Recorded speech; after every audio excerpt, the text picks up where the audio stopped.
Assalamualaikum warahmatullahi wabarakatuh. Selamat datang di kelas fisika. Pada kesempatan video kali ini, kita akan melanjutkan pembahasan kita di usaha dan energi. Dan pada kesempatan yang video kedua ini, kita akan membahas tentang energi.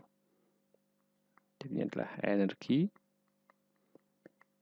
Energi yang akan kita bahas nanti ada dua macam, yaitu ada energi potensial gravitasi, atau nanti kita sebut sebagai energi potensial gitu ya. Jadi energi potensial gravitasi. Kemudian yang kedua, ini adalah energi kinetik.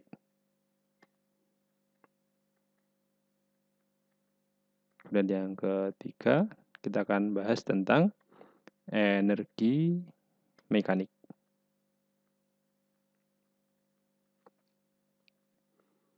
Nah, jadi itu adalah pembahasan kita pada video kali ini. Nah, sekarang kita akan mulai dari yang pertama, yaitu energi potensial gravitasi. Energi potensial gravitasi, atau nanti kita cukup menyebutnya sebagai energi potensial gitu ya. Energi potensial gravitasi.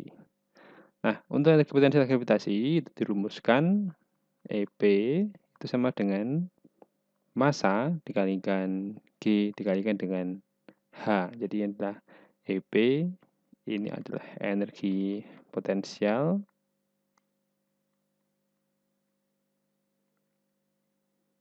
Nah, satuannya ini adalah Joule. Nah, ternyata satuannya ini sama dengan satuan dari usaha. Nah, berarti usaha juga memiliki dimensi yang sama dengan energi potensial. Karena satuannya sama gitu ya. Kemudian untuk massa M ini adalah massa. Ini adalah kilogram. Kemudian G ini percepatan gravitasi.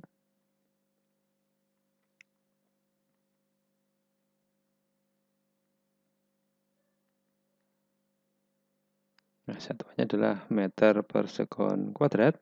Kemudian H ini adalah ketinggian dari acuan.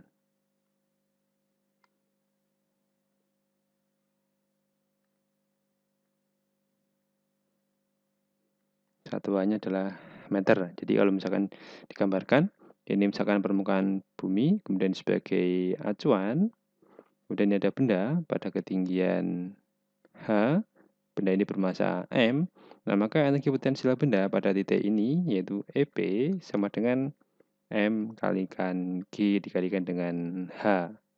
Ya, jadi ini adalah energi potensial benda pada ketinggian H dari acuan yang telah ditetapkan ini.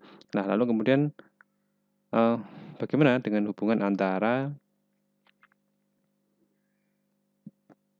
usaha dengan energi potensial gravitasi? Apakah ada kaitan antara usaha dengan energi potensial gravitasi? Nah, sekarang kita mulai pembahasan kita tentang hubungan antara energi potensial gravitasi dengan usaha. Baik, misalkan di sini ada benda, awalnya dia berada di titik A. Benda ini bermassa M. Nah, kemudian benda ini bergeser jatuh ke bawah dan berada di titik B. Nah, masing-masing ini memiliki ketinggian tertentu dari permukaan tanah. Jadi misalkan ketinggian titik B ini nanti kita sebut sebagai HB. Kemudian di sini ketinggiannya di titik A ini nanti kita sebut sebagai HA. Nah, berarti objek ini atau benda ini berpindah dari A ke B.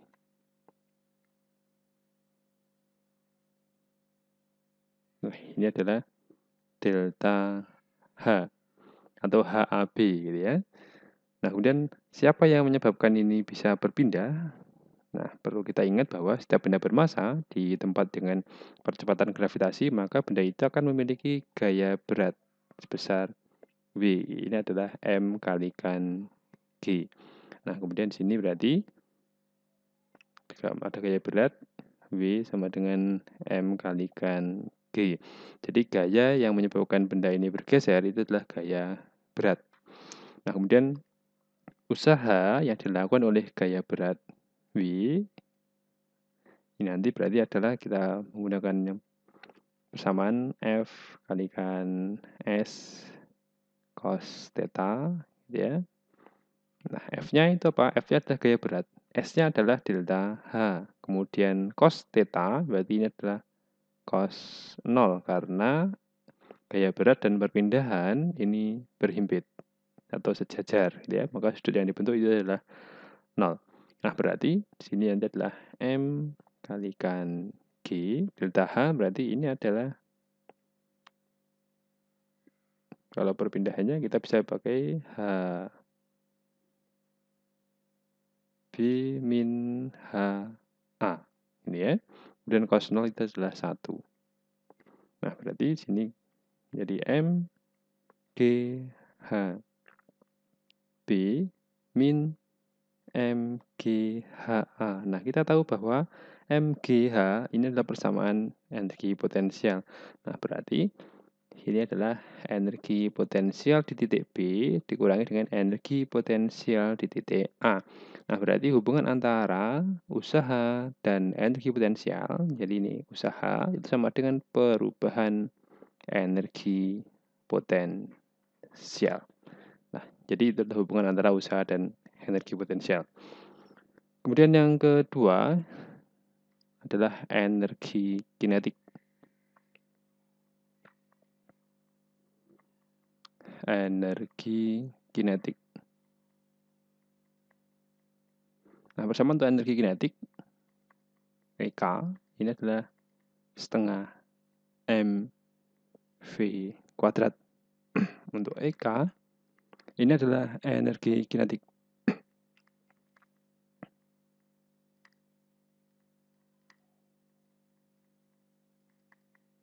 Satuannya adalah joule. Kemudian M itu adalah massa. Nah, jadi M ini adalah massa benda. Ini M adalah massa, satuannya adalah kilogram. Kemudian V ini adalah kecepatan. Satuannya meter per sekon. Oke, itu. Nah, kemudian jika ini ada benda, ini berada di posisi awal seperti ini, kemudian benda ini dikenai gaya, misalkan F, dan ini punya kecepatan adalah VA, misalkan ini posisi titik A, kemudian akibat dari gaya itu, benda ini akan bergeser.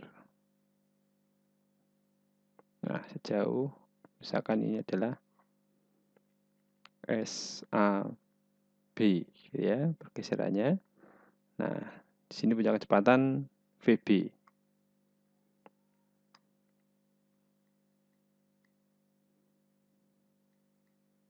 Nah, ini massanya adalah M.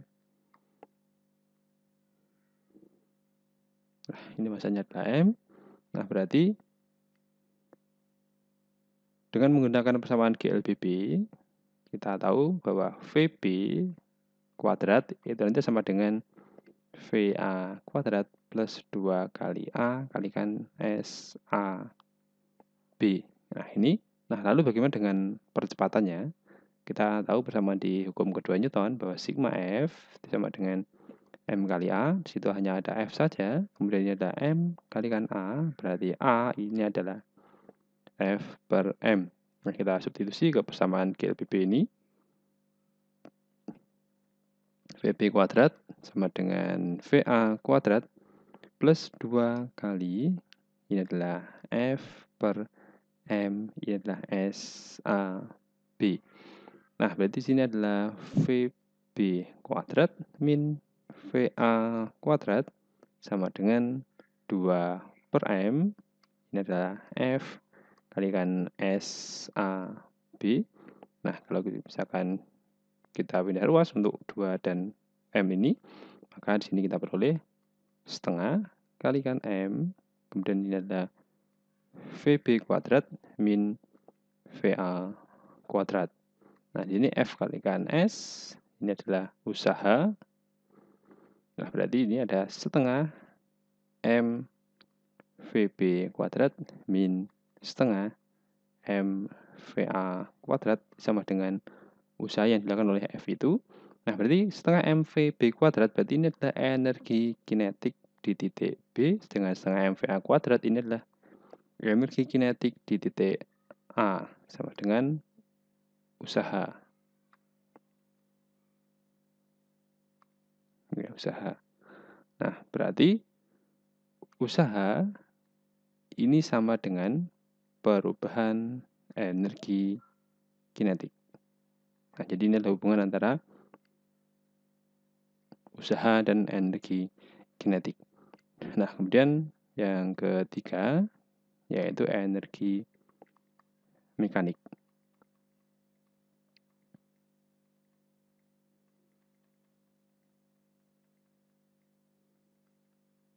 Oke, energi mekanik.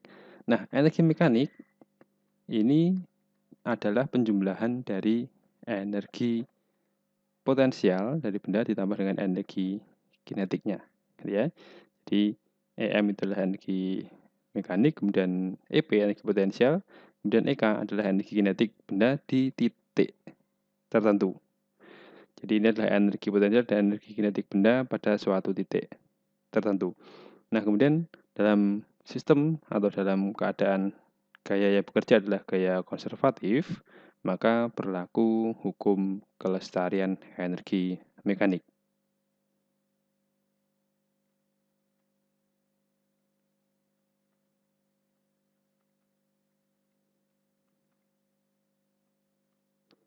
Ini hukum kelestarian energi mekanik, gitu ya. Mungkin di beberapa buku menyebutnya sebagai hukum kekekalan energi mekanik. Nah, ini kita memilih yang menggunakan hukum kelestarian energi mekanik karena nilainya nanti akan berlaku atau hukum ini berlaku ketika gaya yang bekerja adalah gaya-gaya yang konservatif. Nah, baik. Apa itu hukum energi atau hukum kelestarian energi mekanik ini? Berarti untuk hukum kelestarian energi mekanik, energi adalah energi mekanik benda di setiap titik itu selalu nilainya tetap selama tidak ada gaya yang bersifat non-konservatif. Jadi ini berlakunya adalah energi mekanik di A misalkan, itu nanti nilainya akan sama dengan energi mekanik di B. Nah, berarti ini ada energi potensial A ditambah dengan energi kinetik A itu sama dengan energi potensial B ditambah dengan energi kinetik di titik B. Nah, suatu contoh misalkan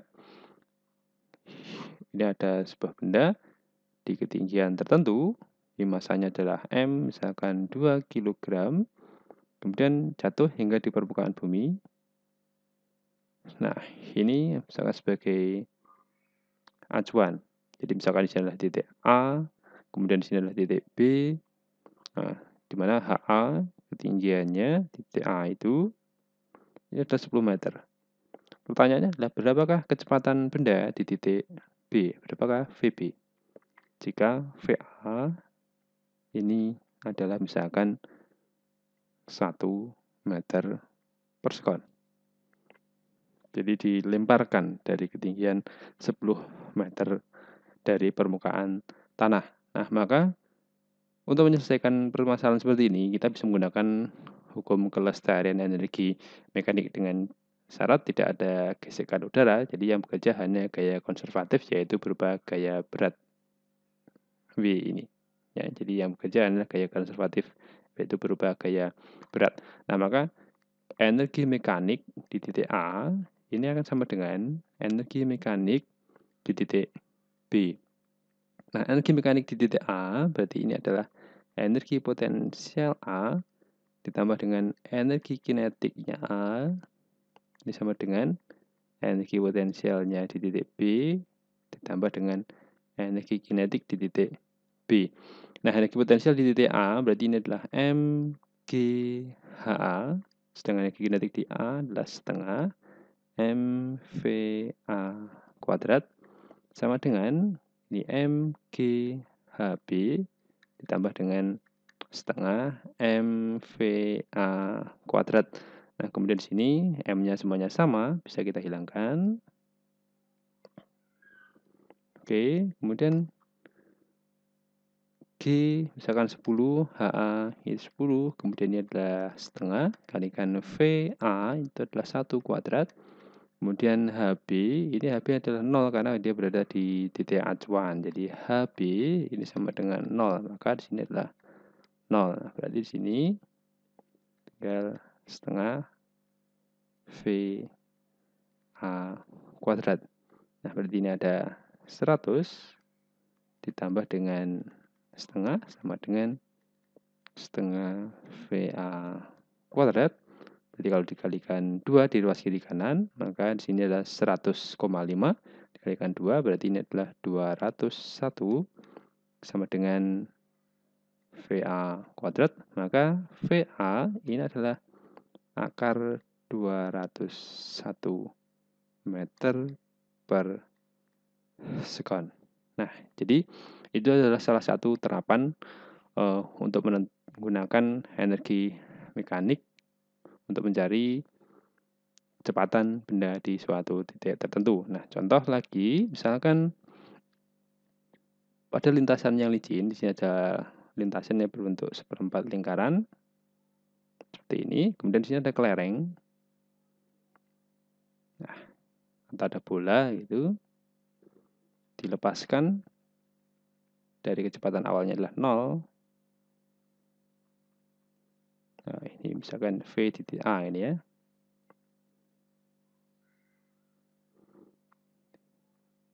VA ini sampai dengan 0. Kemudian jari-jari kelengkungan ini adalah 2 meter. Nah, pertanyaannya adalah berapakah kecepatan benda ini ketika berada di titik ini? Berapakah VB? Nah, untuk menyelesaikan soal seperti ini selama tidak ada gaya gesek, kita bisa menggunakan energi mekanik. Jadi kita menetapkan biar mudah di titik B ini sebagai acuan. Nah, maka energi mekanik di A itu harus sama dengan energi mekanik di B.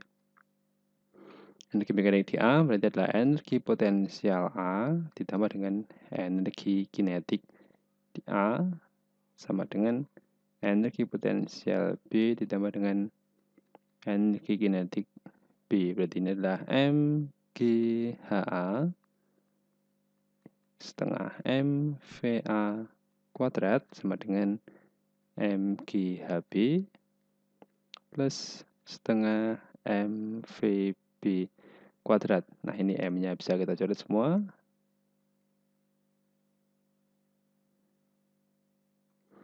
Nah, G-nya adalah 10, H-nya berarti adalah 2. Jadi jari-jarinya ini adalah 2, berarti diukur dari acuan ini ke atas, maka ketinggian A ini adalah 2 meter. Kemudian ini ada setengah, VA adalah 0 kuadrat, ini MG-nya 10, HB itu adalah 0, itu adalah setengah VB kuadrat. Jadi ini di sini ada tinggal 20 sama dengan setengah VB kuadrat. Nah, berarti VB kuadrat ini adalah 40. Nah, VB berarti ini adalah akar 40. Atau boleh juga dituliskan 2 akar 10 meter per sekon. Nah, jadi itu adalah kecepatan benda di titik B dengan menggunakan hukum kelestarian energi mekanik.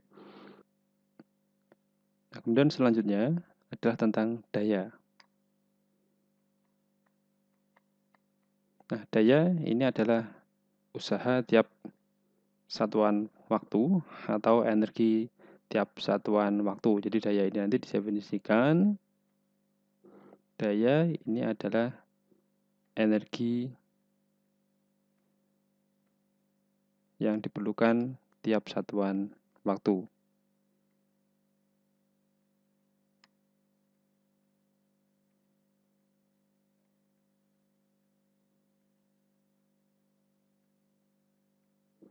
Nah, berarti berdasarkan definisi ini dapat dirumuskan secara matematisnya daya P ini adalah energi per waktu, atau boleh juga tuliskan usaha per waktu, gitu ya. Jadi ini persamaan untuk daya. Jadi P ini adalah daya, satuannya adalah watt atau joule per sekon. Kemudian untuk E ini adalah energi, satuannya joule, atau boleh juga menggunakan W. Ini adalah usaha, satuannya juga joule. Kemudian T ini adalah waktu, satuannya adalah sekon. Jadi itu adalah daya. Jadi daya, saya ulangi kembali, itu adalah energi yang diperlukan tiap satuan waktu. Kemudian saya berikan contoh soal yang terkait dengan daya dan energi.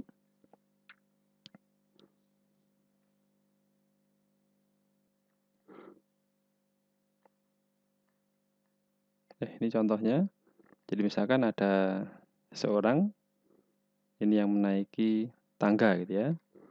Bisa saja dia naik tangga.